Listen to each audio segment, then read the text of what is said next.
I'm going to quickly walk you through how to invest in stocks on your phone. Today, I'm going to share lessons from Mark Tilbury's journey, who has been investing since 1985. That's right, he's seen market crashes, booms, and everything in between, and through it all, he learned why long-term investing and index funds are the real heroes. Starting in 1985, Mark made his first investments.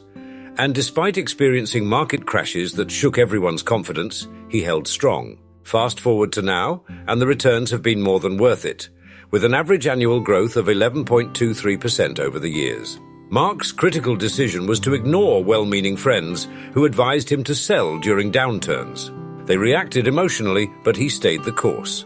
And guess what? The market always came back. This brings us to one of the most important lessons. Markets recover. Patience and resilience can make all the difference.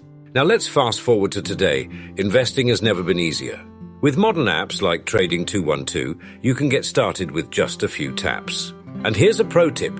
Use referral programs to snag free stocks and give your portfolio a little boost at no extra cost.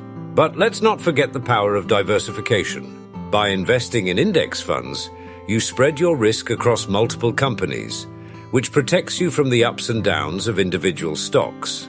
Diversification helps keep your investments stable, and index funds make that simple. And now, a word for those just starting out. Start young. Even small, regular investments can snowball into substantial wealth over time, thanks to the magic of compounding interest. Remember, it's not about timing the market. It's about time in the market. Consistent, monthly contributions add up more than you might think. So now you understand the power of investing. If you're hungry for more valuable insights that can help you improve your investing, check out this video from Mark Tilbury.